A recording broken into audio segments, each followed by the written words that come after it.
कहाँ के गरिरहेका छन् नेताका छोराछोरीहरू?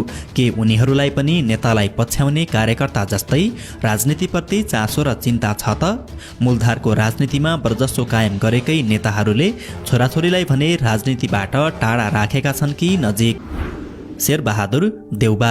नेपाली कांग्रेसका सभापति शेरबहादुर देउबा वैवाहिक जीवनमा गाँसिनु अघि नै केन्द्रीय राजनीतिमा उदाइसकेका थिए। उनले गृह मन्त्रीका रूपमा बहाल रहँदै आर्जु राणासँग विवाह गरेका हुन्। शेरबहादुरका एकमात्र सन्तान छन् जयवीर देउबा। उनी बेलायतमा राजनीति शास्त्रमा विद्यावारिधि गरिरहेका छन्। डडेलधुराको सम्पन्न परिवारमा जन्मेका देउबाको बुढानीलकण्ठमा ठूलो कम्पाउन्डमा बनेको घर छ। देउबा पत्नी आर्जु राणा पनि सम्पन्न परिवारकी हुन्। उनको एनजिओ एवं विद्यालयमा लगानी छ। दुवैजना सांसद भएकोले सरकारी सुविधा पनि पाउने गरेका छन्। देउबा पूर्व प्रधानमन्त्री समेत भएकोले थप सुविधा समेत पाउने गर्छन्। पुष्पकमल दाहाल प्रचण्ड। पूर्व प्रधानमन्त्री तथा माओवादी केन्द्रका अध्यक्ष पुष्पकमल दाहाल प्रचण्डका 3 छोरी र 1 छोरा मध्ये जेठी छोरी र छोरा प्रकाश दाहालको मृत्यु भइसकेको छ भने माइली छोरी रेणु दाहाल माओवादी केन्द्रमा आबद्ध भएर राजनीतिमा सक्रिय छिन्। उनी पार्टीको केन्द्रीय सदस्य समेत हुन्। यस्तै अर्की कान्छी छोरी विवाह गरेर सामान्य गृहिणी जीवन बिताइरहेकी छिन्। एकमात्र छोरा प्रकाश दाहालको असामयिक निधनपछि प्रचण्डको एकमात्र राजनीतिक सल्लाहकार गुमेको बताइन्छ। मध्यम वर्गबाट राजनीतिमा होमिएका प्रचण्डले भूमिगत कालमा प्रवासमा बस्नु बाहेक आफ्ना छोराछोरीलाई विदेशमा पढ्न भने पठाएनन्। प्रचण्ड सशस्त्र जनयुद्धको नेतृत्व गरेका र शान्ति प्रक्रियाको पनि प्रमुख नेतृत्व भएका कारण उनको सोच र राजनीतिक निर्णयले सिङ्गो देशको भविष्य निर्धारण गर्ने गरेको छ। नेपाली जनक्रान्तिका लेनिन भनेर चिनिने प्रचण्ड जनयुद्धपछिका राजनीतिक घटनाक्रमका मुख्य पात्रका रूपमा रहेका छन्। केपी शर्मा ओली। नेकपा एमालेका अध्यक्ष केपी शर्मा ओली पूर्व प्रधानमन्त्री समेत हुन्। अहिलेको राजनीतिक निर्णय प्रक्रियामा उनको विशेष प्रभाव रहँदै आएको छ। केपी ओलीका छोराछोरी छैनन्, अर्थात् उनी निसन्तान हुन्। झापा आन्दोलनबाट राजनीतिमा उदाएका ओलीको भक्तपुरको बालकोटमा आफ्नै निजी घर छ। निम्न मध्यम परिवारबाट उदाएका ओलीको दमक नगरपालिकामा पनि घर छ।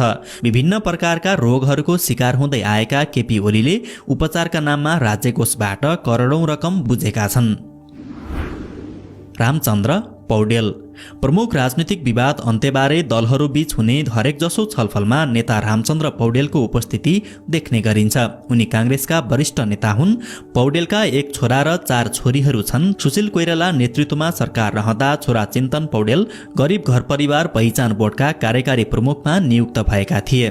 कोइराला नेतृत्वको सरकार हटेसँगै उनी फेरि बेलायत फर्किएका थिए। पौडेलका 4 छोरीहरू छन्। तीमध्ये जेठी छोरीको चितवनमा विवाह भएको छ भने माइली छोरी पोखरामा बस्छिन्। उनका श्रीमान पोखरामा इन्जिनियर छन्। यस्तै साइली छोरी विवाह गरेर अमेरिकामा बस्दै आएकी छिन् भने कान्छी छोरी माछापुच्छ्रे बैंकमा काम गर्छिन्। पौडेलको पनि कम्पाउन्ड सहितको घर छ जहाँ उनी तरकारी समेत रोप्ने गर्छन् र आफूलाई कृषिमा रुचि भएको समेत बताउँछन्। नारायण काजी श्रेष्ठ।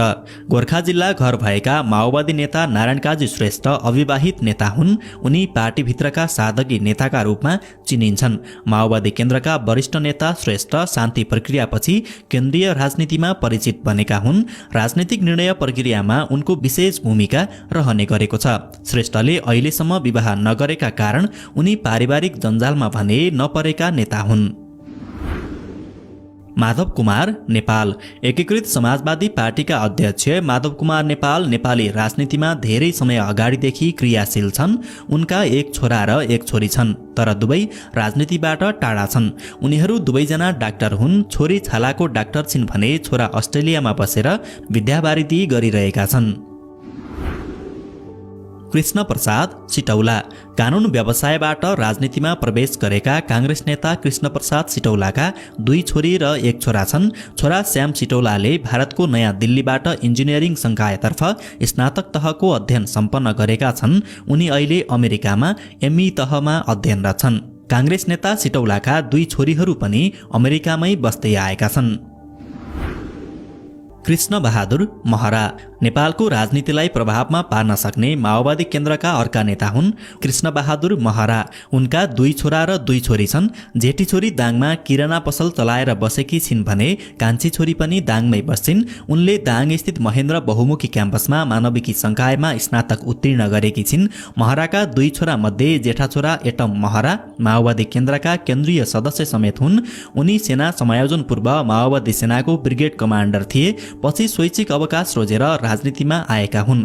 कान्छा छोरा राहुल बुवाको स्वकीय सचिवको रूपमा रहने गरेका छन्। महराले पछिल्लो समय एउटा काण्डमा मुछिँदा सभामुख जस्तो पद गुमाउनु परेको थियो। झलनाथ खनाल पूर्व प्रधानमन्त्री झलनाथ खनाल नेकपा एमालेका पूर्व अध्यक्ष समेत हुन्। देशको अहिलेको राजनीतिक प्रक्रियामा उनको महत्त्वपूर्ण भूमिका रहने गरेको छ। उनका एकमात्र छोरा छन् निर्भीक चित्रकार खनाल। खनालका छोरा निर्भीक अमेरिकामा अध्ययन पश्चात अहिले नेपालमै छन्। उनी एमाले निकट युवा संघका केन्द्रीय सदस्यका रूपमा राजनीतिमा सक्रिय थिए। उनी आमाका नाममा रहेको माछापुच्छ्रे हर्बल नामक उद्योग सञ्चालनमा आमालाई सघाउने समेत गर्छन्। प्रकाशमान सिंह पार्टीको महामन्त्रीको जिम्मेवारी समेत निर्वाह गरिसकेका सांसद प्रकाशमान सिंह कांग्रेसका संस्थापक नेता गणेशमान सिंहका छोरा हुन्। उनका 2 छोरा छन्।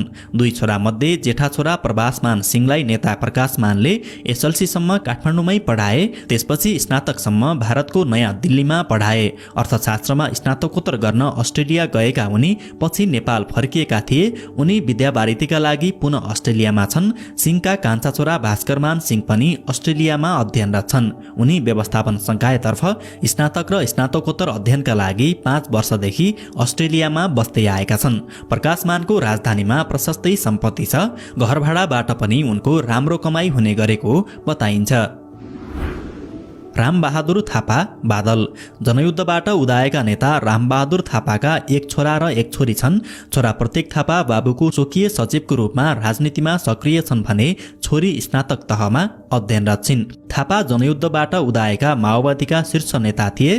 चितवनमा मध्यम वर्गको राम्रो परिवारमा हुर्केका बादलको काठमाडौँमा भने डेरा छ।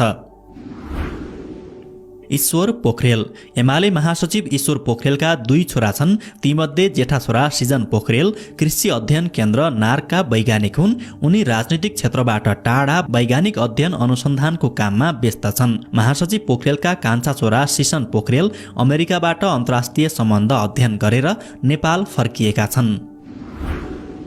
विमलेन्द्र निधि कांग्रेसका प्रभावशाली नेता विमलेन्द्र निधिका 2 छोरा छन्। निधिले जेठा छोरा अविरललाई 12 कक्षासम्म जावलाखेल स्थित सेन्ट जेभियर्समा पढाएका थिए। त्यसपछि भारतको जवाहरलाल नेहरू विश्वविद्यालय पठाएका थिए। हाल उनी अमेरिकामा रहेका छन्। निधिका कान्छा छोरा सेन्ट जेभियर्सबाट +2 सम्मको अध्ययन गरी इन्जिनियरिङ अध्ययनका लागि हाल भारतमा रहेका छन्। वर्षमान पुन अनन्त माओवादीभित्र उदाउँदै गरेका एक प्रभावशाली नेता हुन्। पछिल्लो समय माओवादीका हरेक निर्णयमा पुन हावी हुँदै आएका छन्। पुनका 1 छोरा र 1 छोरी छन्। उनले दुवै छोराछोरीलाई सेन्ट जेभियर्स स्कुलमा पढाइरहेका छन्। व्यवस्थापिका संसदका पूर्व सभामुख ओन्सरी घरती मगर वर्षमानकी जीवन सङ्गिनी हुन्। पुन परिवार रोल्पाको सामान्य मध्यम वर्गीय पृष्ठभूमिबाट यहाँसम्म आइपुगेको हो। वामदेव गौतम नेकपा एमालेका वरिष्ठ नेता वामदेव गौतमका 1 छोरा र 1 छोरी छन्। छोरा हरिश गौतम एमालेको भातृ संगठन युवा संघको केन्द्रीय सदस्य समेत हुन्। उनी चीन र नेपालबीच वस्तुको आयात निर्यात गरी व्यापारमा संलग्न छन्। नेता गौतमले छोरालाई चाइनामा पठाएर इन्जिनियर पढाएका थिए। चीनबाट फर्किएपछि छोरा हरिशले चाइनिज कम्पनीहरूसँगै मिलेर आयात निर्यातको व्यवसाय गर्दै आएका छन्।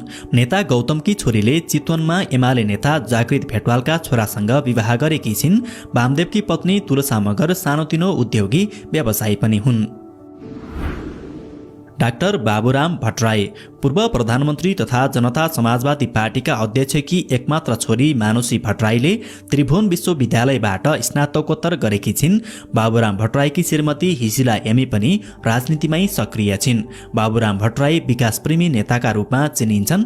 प्रधानमन्त्री हुँदा थालेका विभिन्न विकास निर्माणका कामलाई भने त्यसपछिका बनेका सरकारले निरन्तरता दिन सकेनन्। भारतसँग विपा सम्झौता गर्दा भट्टराईको कतिपयले विरोध समेत गरेका थिए, तर सम्झौता भएको 8 वर्ष वर्षपछि सर्वोच्च अदालतले पिप्पा सम्झौता गलत नभएको ठहर गरेको थियो। डाक्टर बाबुराम भट्टराई देशले चिन्न नसकेको नेता भनेर कतिपय राजनीतिज्ञ तथा अर्थविदहरूले टिप्पणी समेत गर्ने गरेका छन्। दर्शकवृन्द, राजनीतिमा सक्रिय अधिकांश नेताहरूले आफ्ना छोराछोरीलाई भने राजनीतिबाट टाढा नै राखेको देखिन्छ। हुन पनि आफ्नो सन्तान